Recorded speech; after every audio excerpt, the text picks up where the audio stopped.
All right, we're going to take a quick look at the Spanish-American War. This is one of the maybe least understood wars in American history. It didn't last very long. It was only 3 months long. But in our overall discussion of imperialism, it plays a pretty large role, especially when it comes to the causes of the war and the consequences of the war, what the United States gained as a result of the war. That's a big part of imperialism. So that's what we're going to focus on. Our story is set in Cuba.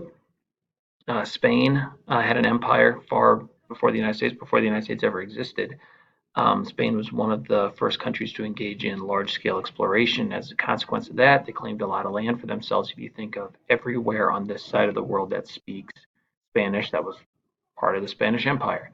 By the time we get to the 1890s, pretty much everywhere had gotten their independence except for Cuba and Puerto Rico. So Spain can either just let those last two places go and just say, fine, forget it, we're out, or they can hold on to them even tighter, and they chose option B. So those people in those areas, in Cuba especially, really wanted their independence, just like other countries had earned, and were fighting for it. And there were constant um, uh, revolutionary efforts on the part of the Cubans. Sometimes they'd flare up, sometimes they'd be beaten back, and by the time we get to the 1890s, there were revolutionary efforts again, and Spain decided they really wanted to hang on to it. So in 1896, they sent this new general down to squash the latest rebellion, and he did so in a pretty brutal manner. He sent civilians, not the rebels, but the civilians, to essentially concentration camps so they could be insulated from the influence of the rebels and that the rebels' numbers couldn't grow. And people weren't cared for in these camps. In fact, they were mistreated pretty badly. A third of the people in these camps died of disease or starvation. And the pictures are pretty harrowing. And once people in the United States became aware of that, they were really interested and empathetic. And to the extent that Americans cared, they were very sympathetic to the Cubans. Why is that? Well, because the United States had undergone a similar independence effort a century earlier, and this seems like a pretty similar story. So Americans were very interested in this story, were sympathetic with the Cubans, and were very excited to get any kind of news that they could from Cuba. The main uh, method of journalism at this time was newspapers. There's some magazines, but mainly it was newspapers. There's obviously no internet, there's no television, there's no radio yet. So people were devouring newspapers. And the newspaper business is just like any business that we talked about during the Gilded Age. They wanted to make money. So how do you make money? You sell more papers. And so we see a trend emerge in the 1890s called yellow journalism. And this is kind of similar to tabloids, or even one might say fake news in the modern world. Sometimes the stories that they were printed were true, sometimes they were exaggerated, sometimes they were totally just made up to try and get attention, to try and sell newspapers. Um, Using biased sources and not coming at it from an unbiased perspective, maybe trying to push an agenda, trying to convince people of something rather than just reporting the facts and let people making up their own minds. And as a consequence of that, you're going to get some exciting reading, and people really enjoyed reading that, but you're going to maybe get a misinformed public that are going to support something that maybe didn't deserve to be supported because they didn't have all the facts. So it's kind of a shady strategy. This is a picture of people desperate for news hanging out in front of a couple newspaper buildings, and the men on top are writing updates in chalk. So it's kind of like primitive Twitter, where people just are desperate for information, but they have to actually go to these buildings to get it. So it's kind of interesting. McKinley didn't really see any point in the United States getting involved in the war. I mean, what is the United States has nothing to do with any of this. But more and more Americans, because of the information that they're getting, are thinking like the United States needs to get involved. We need to help the Cubans. The Spanish are evil, so we need to go maybe even fight them. As kind of a compromise, we're not going to go to war. That wouldn't make any sense. The United States sent its biggest and best and most modern battleship to Havana Harbor. Havana is the capital of Cuba, to just sit there. The USS Maine was just going to sit there just as a symbol of American strength, so that maybe no Americans on the island get hurt, no American property gets damaged, just as kind of like a you need to watch yourself kind of a statement. So it's just kind of sitting there.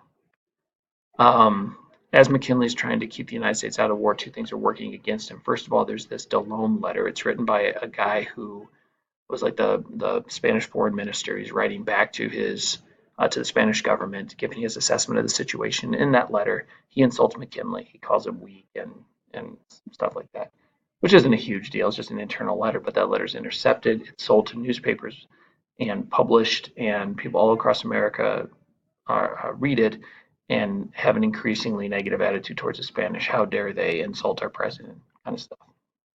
And on February 15th, 1898, the Maine explodes. So if the Americans are convinced that Spanish are evil and our ship blows up, what are they going to think? They're going to think the Spanish attacked us, which doesn't really make any sense. Why would the Spanish pick on the United States? But that's what people were convinced. Now we got to go to war with Spain. The truth is that it was an accident. It was just an unfortunate accident. It blew up, but people didn't really want to know that. They wanted to go and find somebody to blame and punish them. So we blame Spain for the Maine, even though it really wasn't their fault. McKinley tried one last time to keep the United States out of war, said to Spain, if you give Cuba its independence, we can avoid war. Spain wasn't going to do that because they didn't do anything. And so then we get war in April of 1898. So one of the other things that contributes here is that Americans hadn't been in a war in over 30 years since the Civil War in the 1860s and hadn't fought against another country in over 50 years since the Mexican-American War. People were like itching for a war. We want to go fight somebody. It'll be great. It'll be an adventure. People tend to remember that part of war, but not remember the blood and guts part of it.